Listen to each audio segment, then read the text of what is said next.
Pour écouter votre radio en un clic, installez l'application gratuite Disponible sur Google Play et sur l'App Store d'Apple. en recherchant Français dans le monde. Après c'est facile.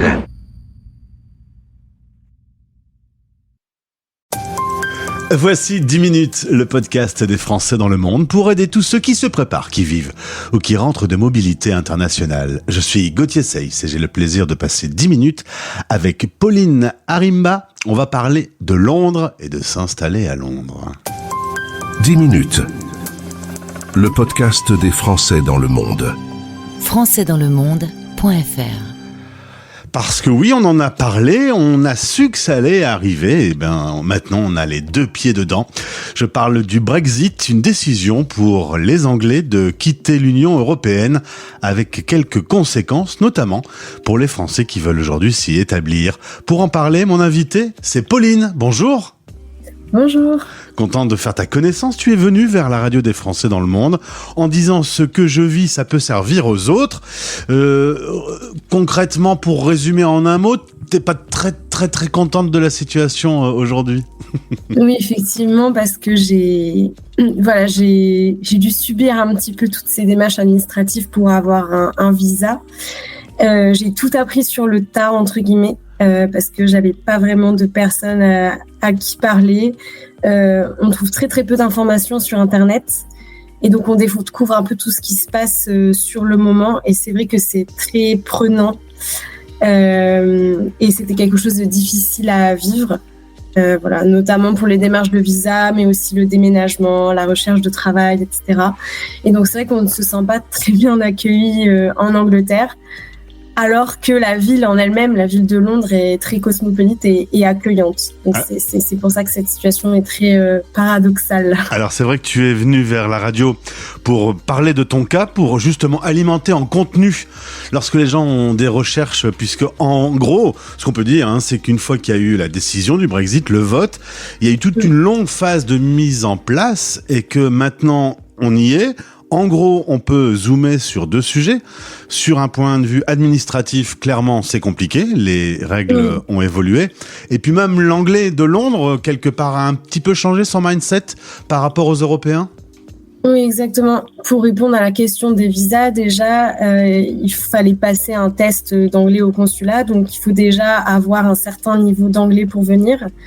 Et ensuite, si on veut payer son visa seul et se rattacher à quelqu'un, c'était le cas avec mon conjoint, il faut payer très cher. Et il faut payer aussi pour être en contact avec le Home Office pour qu'on puisse répondre à nos questions. Donc tout ça, ça a un coût.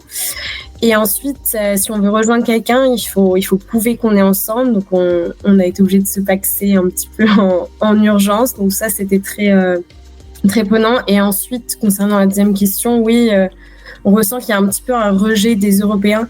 Encore une fois, pas dans la vie sociale de tous les jours, pas dans la rue, mais dans tout ce qui est démarches administratives, on comprend qu'on n'est pas les bienvenus et que ce sont les Anglais d'abord. C'est priorité aux Anglais. Alors, on va revenir sur ton parcours. Pour bien comprendre.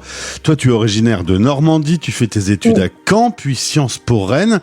Et d'ailleurs, tu vas te passionner pas mal pour l'Allemagne. Tu vas y vivre pendant 2 ans.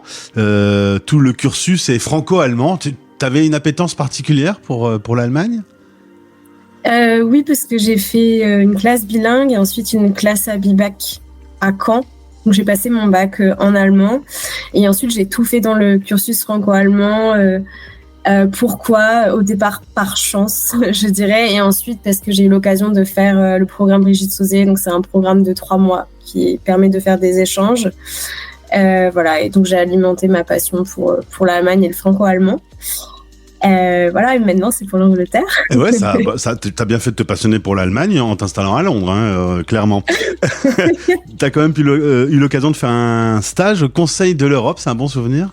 Oui, c'est un très bon souvenir parce que c'est la première fois que je pouvais travailler dans une équipe très internationale. J'étais la seule française de mon groupe et c'était d'ailleurs la première fois que je travaillais 100% en anglais. Et c'est à ce moment-là que je me suis dit, il faut que je vive une autre expérience à l'international et que je me détache un petit peu de l'Allemagne pour parfaire toutes mes connaissances et juste pour améliorer ma langue, la langue anglaise. Et j'avais déjà pensé à ce moment-là un petit peu à m'établir peut-être un jour en Angleterre. Voilà, donc le projet commençait un peu à mûrir. Alors, tu travailles au sein d'un cabinet de conseil à Paris, et puis ton copain, lui, a une proposition pour s'établir à Londres. Oui. Il est muté là-bas. Alors, quand on est muté par une entreprise, c'est peut-être un peu plus facile. La démarche a été prise en charge par l'entreprise de ton copain ? Alors lui, il a changé de travail, mais tout a été pris en charge, oui, par l'entreprise, parce qu'en fait, le cabinet ne trouvait pas de travailleurs britanniques qui pouvaient travailler sur ce projet-là en particulier, et donc il recherchait une compétence particulière, et dans ce cas-là, l'entreprise a le droit d'embaucher un étranger. Et effectivement, l'entreprise a tout pris en charge, le visa, le sponsor, etc. C'était un peu plus facile. Alors pour toi, en effet, c'est plus compliqué. Juillet 2023, tu vas là-bas, et puis tu pars à la fameuse recherche de ce sponsor. On peut raconter aux auditeurs à quoi sert le sponsor dans le cadre d'un visa ? Oui, alors le sponsor, c'est le fait de trouver une entreprise qui accepte de nous parrainer pour qu'on puisse venir travailler en Angleterre. Donc le principe, c'est que l'entreprise prend en charge et paie pour nous le visa. Et nous, on a juste à payer le reste, c'est-à-dire le NHS, l'assurance santé. Mais voilà, le principe, c'est que le travailleur est couvert par son entreprise et qu'on n'a pas d'autres démarches administratives à faire. Pour toi, tu vas pas le trouver tout de suite, tu fais des allers-retours. D'ailleurs, tu te rends compte au cours des allers-retours que même la douane, ça s'est renforcé un petit peu. Plus souvent, on te pose des questions, plus souvent, on te demande des documents. Pas forcément quand tu prends le train, mais surtout pour le ferry ou le bus, par exemple. Oui. Effectivement, on me demandait souvent ce que j'allais faire en Angleterre, combien de temps je restais, si j'allais voir une personne en particulier. Et on se sent un peu mal quand on reçoit ce genre de questions parce que c'était presque systématique. Et même parfois, on nous demandait des preuves.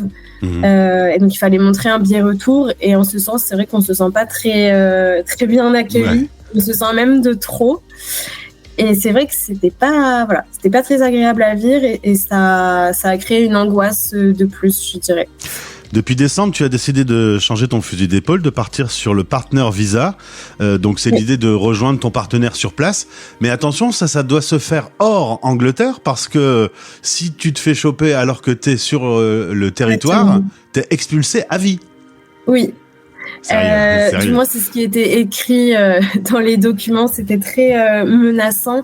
Oui, je suis rentrée définitivement en France. J'ai fait toutes les démarches depuis la France. Et ensuite, il fallait que j'attende une réponse du Home Office pour revenir en Angleterre. Et c'était d'ailleurs très frustrant parce que à ce moment-là, j'étais coincée chez moi alors que des amis et de la famille venaient me rendre visite à Londres. Mais moi, j'avais l'interdiction de venir même en tant que touriste. D'accord. Parce que je me suis posé la question, mais c'était écrit clairement et il fallait pas trop risquer ça. Et là, la petite découverte, c'est qu'il faut sortir son carnet de chèques parce que tu dois dépenser. Ça t'a coûté à peu près 3 000 €?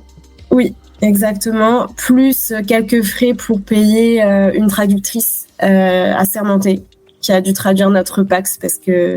parce que tu te paxes pour prouver que c'est ton partenaire, mais lorsque le document est en français, tu peux pas le donner aux autorités anglaises. Il faut que ça traduise. Bonne petite surprise de traduction, du coup. Oui. Concrètement, ce qu'on te fait passer comme message, c'est les Britanniques d'abord, hein. Oui, exactement. Et moi, je pensais qu'une fois qu'on aurait le visa, ce serait un peu plus simple, mais même en ayant un visa, on nous fait bien comprendre que ce sont les Britanniques d'abord. Alors, pas tout le monde encore, je veux pas faire de généralité, mais je l'entends. J'ai reçu des mails où c'est écrit clairement. Et parfois, les entreprises sont désolées aussi. Ouais. On me l'a fait comprendre, mais voilà. Mais c'est vrai qu'on le ressent. Et encore une fois, on le ressent dans le monde du travail. Administrativement parlant, on le ressent aussi, mais pas dans la ville en elle-même, puisque il y a que des étrangers à Londres. C'est ça, c'est que le paradoxe, c'est que c'est une ville extrêmement cosmopolite, que toutes les nationalités font partie de cette capitale anglaise. Donc c'est un peu le paradoxe d'une ville clairement ouverte sur le monde qui aujourd'hui a un peu changé les règles spécifiquement envers les membres de l'Union européenne finalement. Oui, exactement. Et je fais beaucoup de danse à Londres, par exemple, et je ne suis qu'avec des Italiens, des Espagnols, des Portugais, etc. Et ils sont tous arrivés avant le Brexit, donc ils se sont pas vraiment rendus compte de ce qui se passait. C'est ça, je pense que le grand enseignement, et c'est pour ça aussi que je tenais à faire ce podcast avec toi, c'est que tous ceux qui ont vécu l'avant-Brexit et jusqu'à il y a quelques mois, finalement, ils sont établis, ils ont les documents qui sont en règle, tout va bien et ça n'a pas changé grand-chose. C'est pour les nouveaux qui veulent s'établir aujourd'hui qu'on sent que ça pique un peu. Oui, exactement. Et je pense qu'en tant qu'Européen, c'est déjà plus simple, entre guillemets, je pèse mes mots, que pour les personnes hors UE. Parce que finalement, j'ai attendu que 3 semaines avant d'avoir mon visa. Je sais que pour d'autres personnes, c'est peut-être encore plus compliqué. Et puis un dernier mot concernant le logement. Bon, c'est une grande capitale, un peu partout. Le logement, ça s'est tendu. Le sujet est devenu un petit peu plus compliqué. Vous avez finalement trouvé, aujourd'hui, vous arrivez à vivre en couple à Londres ? Oui, on a réussi à trouver un logement. C'était très compliqué, surtout à cause de moi au départ, parce qu'à ce moment-là, quand on recherchait, je n'avais pas de visa. Et pour louer un logement, il faut avoir un visa. Donc, on a tout mis sur le nom de mon copain au départ. Mais le propriétaire a bien compris la situation. Et voilà, je pense qu'on a eu quand même de la chance. On paie assez cher, mais on est quand même dans le centre de Londres. Donc, c'est très agréable. Et finalement, je préfère cette ville-là à celle de Paris, concernant tout ce qui est logement, etc. Parce que la qualité de vie est quand même là. Bon, on rappelle évidemment que c'est ton témoignage, c'est un point de vue, c'est peut-être pas une généralité qu'on doit en tirer, mais le petit warning qui s'allume, c'est que quand même les démarches sont plus compliquées, plus coûteux et que voilà, faut s'armer un peu de patience et respecter les règles, les nouvelles règles en vigueur finalement. Oui, et un petit conseil pour un dernier mot peut-être, c'est bien se renseigner avant de partir, parce que je pense que j'ai été un petit peu naïve aussi. Que tout apprendre sur l'État, c'est pas forcément très agréable, et qu'il faut vraiment s'entourer et se renseigner avant. Quitte à prendre un conseil pour trouver le bon visa et au coût le plus maîtrisé, parce que c'est tout simple, hein, l'histoire du PAC, c'est de devoir faire traduire ce document, c'est une surprise désagréable, une facture qui tombe pas prévue, quoi. Exactement, il faut juste trouver les bons groupes. Le groupe Facebook, c'est bien, mais il faut chercher ailleurs aussi. Pour pas avoir de mauvaises surprises. Eh bien, Pauline, j'espère maintenant que tout est rentré dans l'ordre et que tu vas profiter le plus possible de cette haine-amour franco-anglaise qui existe depuis toujours. Hein. C'est historique. Beaucoup. À très vite. Au plaisir. Merci. Français dans le monde.